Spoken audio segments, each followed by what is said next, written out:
Hello friend, good morning. स्वागत है आपका हमारे न्यू ब्लॉग में। आशा करती हूँ आप लोग ठीक होंगे, मैं भी ठीक हूँ।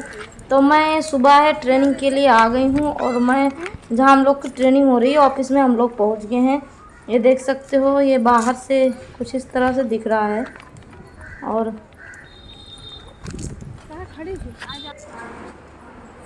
ये चार्ट है, ये हमने आज बनाया था और इसे यहाँ प्रेजेंट करना है। उसके बाद ये नाश्ता मिला हम लोग को, ब्रेड पकोड़ा और चाय भी मिला था। और ये है दोपहर का खाना और हम लोग यहाँ पे खाना खा रहे हैं। यहीं पे खाना मिल जाता है, करीब 1:30 से 2 बजे के बीच में मिल जाता है हम लोग को। और एक दीदी है ना, वो आज अपने घर से अचार लेकर आई थी तो वो भी दी हैं और बहुत अच्छा लगा था। और दाल चावल भिंडी की सब्जी रोटी थी आज।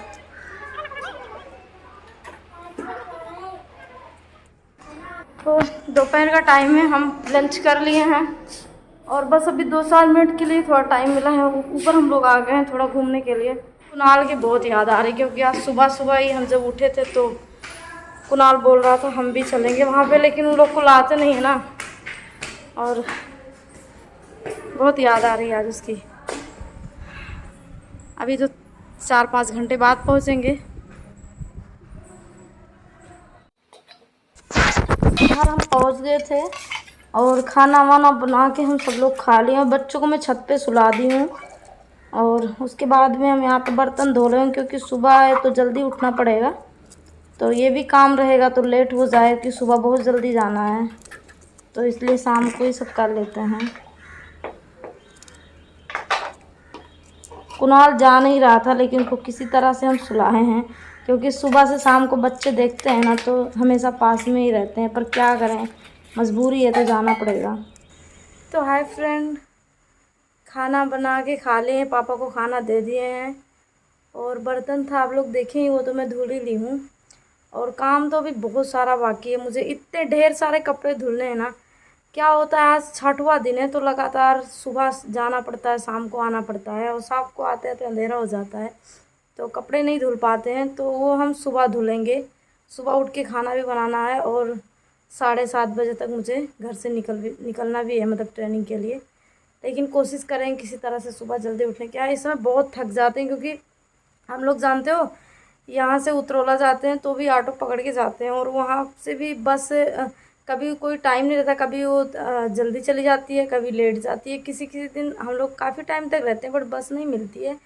और जैसे 4 से 5 लोग, 5 से 6 भी हो जाते हैं, हम लोग उतरौला से हैं तो सब लोग साथ में जाते हैं, सभी दीदियाँ हम लोग। तो जैसे किसी को लेट हो जाता है, कभी हम थोड़ा लेट पहुँचते हैं, कभी कोई, तो इसलिए हम लोग मतलब साथ में ही जाते हैं। तो वहाँ से नहीं मिलता तो वहाँ से भी हम लोग ऑटो से ही जाते हैं और उधर से तो ऑटो से डेली आते हैं फिक्स है कि उधर से बस का टाइम नहीं रहता है। तो ऑटो में करीब वहाँ से 1 घंटे लग जाते हैं और आधे घंटे इधर, 1.5 घंटा सुबह, 1.5 घंटा शाम, 3 घंटा बैठना पड़ता है। और फिर क्लास में तो वहाँ पूरा दिन बैठना ही पड़ता है। अब वो मतलब इतनी थकान लगती है ना कि पूछो मैं, इतना तो कोई काम मेहनत का करो तो नहीं लगता है, बहुत ज़्यादा थकान लगता है वहाँ पे।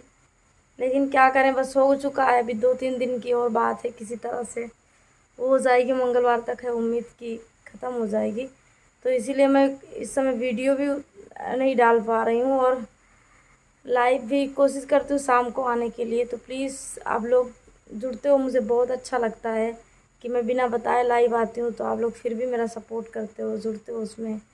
तो प्लीज़ आप लोग ऐसे ही अपना सपोर्ट बनाए रखिए। और मैं मेहनत करने से पीछे नहीं हटती, पहले था मैं, और पहले क्या, हर लड़की होती है जब कोई सहारा होता है तो सभी लोग बोलते हैं, एक वो होते हैं। बाकी जब खुद की जिम्मेदारी पड़ती है ना तो हर कोई वो चीज़ कर ले जाता है। ये होता है कि नहीं हम ये नहीं कर पाए, पर ऐसी नहीं, अगर इंसान करना चाहे तो कुछ भी कर ले।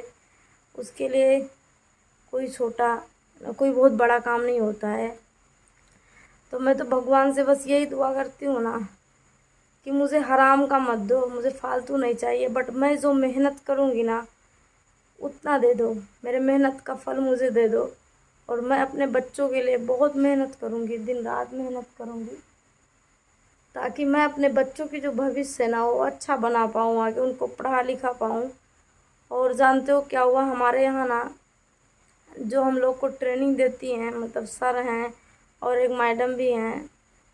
और मैं तो दंग रह गई वहाँ पे। जब मैं गई तो पहले दिन तो मुझे पता नहीं चला, दूसरे दिन वो बताने लगी, कुछ ऐसी बातें हुई।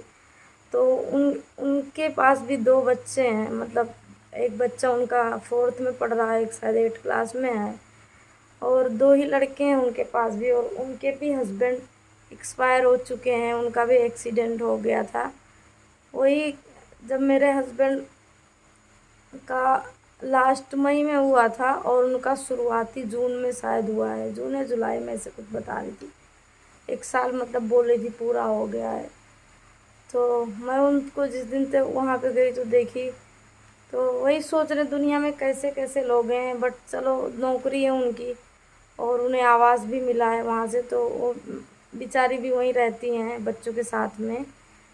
और उनकी माताजी हैं तो बोल रही थी उनकी मम्मी उनके साथ में रहती है, बहुत अच्छी बात है। और किसी तरह से बच्चों को भी पढ़ा लिखा रही हैं, बहुत हिम्मत है उनमें भी। और दूसरे को देखो तो अपना दुख है ना वो कम पड़ जाता है। मैं उनको देखती हूँ तो मेरे अंदर हिम्मत आती है, हाँ चलो ये भी देखो। बच्चों को, मतलब हम लोग अब उनके बच्चे ही हुए, मतलब ट्रेनिंग में सिखा रही हैं हम लोग को, सबके बीच में रहती हैं और बच्चों के लिए कुछ कर रही हैं वो भी। तो मैं भी ऐसे सोचती हूँ मैं भी अपने बच्चों के लिए करूँ।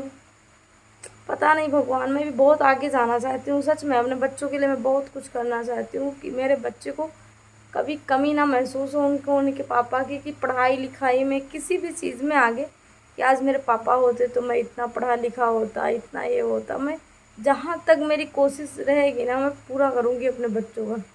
और वो मैडम है ना, वो हमें बोल रही थी लोगों से वहाँ पे कि इनको देखें तो मुझ में हिम्मत आया है। और तब से मैं थोड़ा कम सोचती हूँ कि मेरे आगे तो इनकी कुछ भी ज़िंदगी नहीं कटी है। तो वही होता है, एक दूसरे को देखो ना तो अपना दुख क्या है ना वो कम पड़ जाता है। दुनिया में बहुत से लोग ऐसे हैं, फिर भी शुक्र मनाती हूँ उस ऊपर वाले का कि चलो हम लोग के हाथ पैर तो सही सलामत दिए हैं, तो हम मेहनत करके और जी सकते हैं। कोई बहुत मुश्किल काम नहीं है ये। लेकिन दुनिया में जानते हो जो लोग होते हैं ना, उनको तो लगता है किसी के ऊपर अगर तकलीफ़ आ जाती है तो लगता है अब ये तो संभल ही नहीं पाएंगे, अब इनको कितना नीचा दिखाएं, क्या क्या इनके बारे में बोलें, क्या है, ऐसे लोग सोचते हैं ना। लेकिन उन लोग को ये नहीं समझ में आती समय बहुत बलवान होता है। आज बुरा वक्त है तो कल अच्छा भी आएगा, ये वक्त ऐसे ही नहीं रहेगा। लेकिन जो बुरे वक्त में हमारा साथ छोड़ देते हैं ना, वो हमें पूरी लाइफ टाइम तक नहीं भूलते, हमेशा याद रहते हैं किन्होंने मेरे बुरे वक्त में साथ दिया था और किन्होंने साथ छोड़ा है। खैर चलिए, आप लोग ऐसे ही सपोर्ट कीजिए और मेरा वीडियो अच्छा लगे तो प्लीज़ लाइक कीजिए, शेयर कीजिए। जो लोग नए हों तो प्लीज़ मेरे चैनल को सब्सक्राइब कीजिए। तो फिर मैं भी जा रही हूँ सोने, बच्चे मेरे छत पे सोए हुए हैं। तो गुड नाइट, आप लोग भी सो जाइए, शुभ रात्रि। तो फिर मिलेंगे अगले ब्लॉग में।